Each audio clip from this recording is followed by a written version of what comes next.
Greetings, fellow travelers. Let's talk about some metal. Specifically, this band in this album. The band is called Eternal Champion. They are a fantasy-themed and definitely Michael Moorcock-influenced retro metal band from Austin, Texas, or the Austin, Texas area. The album is called The Armor of Ire. It is their first full-length album, and it's sort of out now, sort of on pre-order as well. I think they released it through Bandcamp and sold out a physical copy, so now there's going to be a more full-fledged release, including some vinyl pressings. I believe that's happening through No Remorse Records, and those will come out on January 30th, but I think you could still get the digital album through Bandcamp. Anyway, it's weird. But this band, I mentioned they are retro metal. You will definitely hear, when you go listen to this band, a lot of influence from late 70s, early 80s type metal. The British bands, the NWO, BHM sound is there a little bit, as well as like early power metal, proto-power metal stuff like the early Manowar albums, I think are a big influence here. Not just the cover art, but the music as well. And I think you'll hear like Ozzy and Dio era Sabbath influences in there as well, and I'm a fan of those. And we've seen a little bit of a resurgence in retro metal over the last however many years, which I like. Certainly with the last couple of Dark Throne releases, it's made me sort of realize that why I kind of liked all the stuff from the early 80s when we kind of move some of that stuff forward in time. I think it works. If you've liked the last couple Dark Throne releases, this might be something that's worth looking at.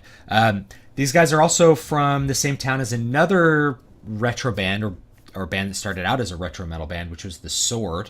So if you were into them, you might also be into this particular band. Let's dig into my 4 categories that I usually do when I review a record. I usually talk about 4 things: performance, composition, production, and general effect, to give you an idea of all the different aspects that go into putting together a good album. And I'm judging the entire album. I don't really listen to individual tracks. That's just not the way I listen to music. I like to judge the entire product. So that's the standpoint that I am coming from. First thing to talk about is the performance. The performances on the record are good. I would classify this as a good ensemble performance. You're not going to hear anything on the record that's going to draw your ear as a virtuosic performance. So there's not going to be like Yngwie Malmsteen type shredding solos. The vocalist doesn't sing like really high screaming vibrato stuff like you'd hear in most modern power metal bands. And indeed, he sings with a really, really straight tone the whole time. He doesn't really use much vibrato at all. And you're not going to hear like really crazy blast beats from the drums or anything like that. What you get is a nice package of performance. So the rhythm guitar works really well with the drums, which work really well with the vocals to produce, I think, a good effect with the performances. So even though the performances, I would classify them as virtuosic, they're not the kind of thing that you listen to specifically to hear like a great performance. They definitely work from the ensemble perspective very, very well. The vocals are quite haunting and sound pretty good. They're sung with that really, really straight tone with no vibrato. So he'll go up and he'll stick a really long note with no vibrato, which to me kind of reminds me of like the Ozzy stuff from the 70s, the Black Sabbath Ozzy stuff from the 70s. Not in a bad way, in a good way, because it wouldn't be quite as haunting. I mentioned the word haunting. It wouldn't be quite as atmospheric as if it had a really strong sense of operatic vibrato or something else like that going on. The solos, likewise, they're not overly notey, but they work with the song and provide a little bit of extra spice to each particular song. So overall, the ensemble performance is good. Likewise, the drumming is classic drumming. It's got a good sound to it, and I think there's enough creativity in the drums to keep your ears interested in the entire product. I think the best part of the performances of the record is the rhythm guitar playing. I think the rhythm guitar playing is really, really well done. I love the tone that they used. It has a big, beefy, really, really good tone, and I think the production helps that tone to really, really shine through. Second aspect that I'll talk about is the composition of the album. Composition is the songs that are written.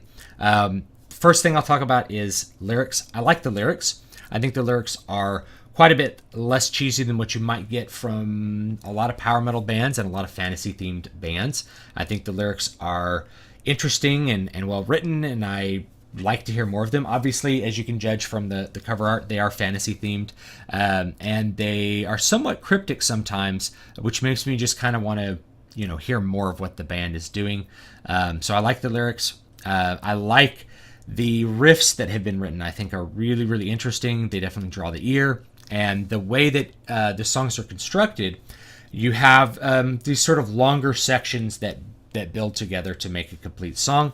And within those sections, you don't have like a long repetition of one riff. You have several different melodic fragments, several different riffs that construct that section to sort of keep it interesting. I didn't really feel bored listening to any of this rhythm guitar, but it definitely has that good galloping feel to it most of the time. So the compositions are pretty good. None of the compositions are overly long, and it's probably better to write a song that's too short than a song that's too long. But given like how epic this cover art is, you might be inclined to say that the songs are too short, but they work. I think the longest one's about 6 minutes, and for the material that's in each song, I wouldn't need the song to be any longer for me to be able to digest that material. So the formal composition of each piece is quite sound. Whereas sometimes with more complicated musical ideas, you may need to spend longer with those particular ideas to be able to digest them. And like I said, it's better to write something that's too short than too long. My main sort of negative criticism in this area, and indeed my main negative criticism of the album, is that it's just a little bit too short. There are 6 songs on this, and then there's 2 instrumental tracks. The instrumental tracks are short. They add to the overall atmosphere of the compositions and of the album, but they themselves are not a good feature per se. They're not very. It's not that they're bad, but they don't feature like the way a song does. These instrumental songs are not like Orion from Master of Puppets, that is a fully fleshed out sort of being of a song that's interesting for its own right. They're interesting, but they're short. And to me, one is kind of an intro track, one's kind of an outro track, and they don't really do much to add to the compositional element of the album. So I would have liked to have heard at least one more song on the album, because it feels like a 6-song album. And some of my favorite albums are 6-song albums. They also have a lot longer songs than what's on here, so it feels just a little bit short. And I guess that's not a bad complaint for someone to have. It's like it's not enough of a good thing.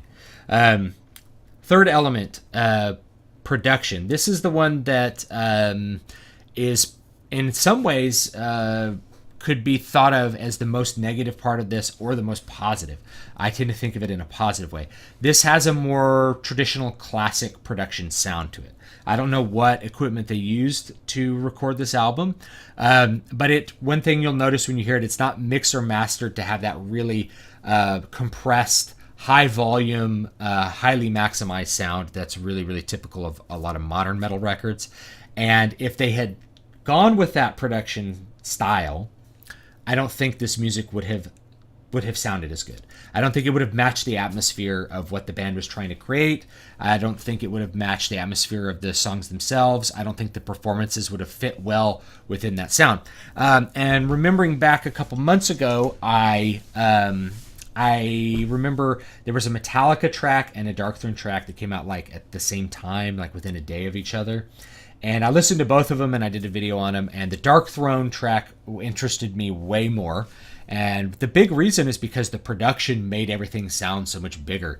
It wasn't so maximized. Yeah, I might have to turn the volume up on my system a little bit, but I have a really loud system, so that doesn't matter that much to me. But the nice sort of more dynamic sound of Darkthrone really made especially the guitars sound really, really huge. And the rhythm guitars on this album, I mentioned they have a great tone. They sound great. The production approach that they use to this would really fits those guitars, but it would not necessarily fit another style of music that's really, really based on really, really thudding, maximized sounds. Likewise, if they had pursued the same production style of a modern, Avenged Sevenfold record, it would not have showcased the band nearly as well as this more classic production sound. Everything is blended together a little bit more with this production sound, but it's okay. We can clearly hear the rhythm guitar. We can clearly hear when the guitar solos happen. The vocals are really, really washed with reverb, which makes it a little bit hard to understand sometimes. But if you didn't have that kind of reverby vocal sound that would be typical of like stuff you'd hear in the early 80s, then, like I said, this wouldn't have had the same atmosphere. And this is a case where, kind of like those recent Dark Throne albums, and really like a lot of black metal, even though that's a completely different style, the production supports the general effect of the album, which I'll talk about next. So the production, even though it might be lower, it's not as loud. And it might be like slightly lower fi than what you might consider a modern recording being capable of. It supports the product in a way that a different production style really wouldn't. So overall, I really like the production. I think the production definitely works for this. And however, if you're a person who's not used to those early 80s recordings, or you can't stand them because of the production quality, you're probably not going to be able to dig on this record very much. Your ears are just tuned to that other production, that higher volume production sound. But if you're like me and you miss this sound, this will definitely make you realize why that older stuff tended to sound so much better in so many different ways. I think when you compress, especially the rhythm guitar, too much, you thin out the tone. One of the things I felt like with that I mentioned the comparison between Dark Throne and Metallica. The Metallica rhythm guitar sounded really small and kind of paper thin compared to this big Dark Throne sound. So overall, I really like the production. Lastly, we're going to talk about general effect. General effect is how the whole thing gets put together and how the whole thing works. And I think from the cover art to the atmosphere of the music to the instrumental tracks, I think that still support that atmosphere, to the compositions, lyrics, everything comes together to make what I think is a really, really cool overall product. It's not like a perfect product. It's not like the best. It's not the best version of what I think this band may be capable of. But I think it's a good product. And if you're looking for that retro sound, if you go and you listen to them on Bandcamp and your ears drawn to that sound, I think you might agree with me that the whole thing comes together to make a really, really effective product. And that's what we really want. We really want a product that's going to affect the listener in a positive way and sort of draw them in to listen to this album. I've listened to this album much more than one time over the last couple of days because this sort of sonic environment that they produced and the aesthetic that they really pursued definitely drew me in and made me want to hear more of what this band offers. So overall, it gets my recommendation, with the caveat that you have to like that older style of metal. And if you're really into the newer stuff, you may not like this as much, but give yourself a chance to like it either way. So go listen to a couple tracks and make your decision. I think if you're like me and you like those sort of early Manowar records, you like the Dio era Sabbath stuff, maybe you like Merciful Fate and some of the NWO BHM bands from the late 70s and early 80s, I think this band will probably be something that interests you. And they're from right here in the United States. They're from Austin, Texas, which is definitely a big music town. So y'all have a great day. Thank you so much for watching and listening. Don't forget to like, comment, and subscribe, of course. And if you want to support me, links are down below to buy books or music or whatever else. I got good stuff planned for 2017. I'll talk about it in another video. You guys hang tight. And let me know what you want to see and what you want to hear next. If there's any particular record you'd like me to review, I'll be happy to take a stab at it. Have a great one.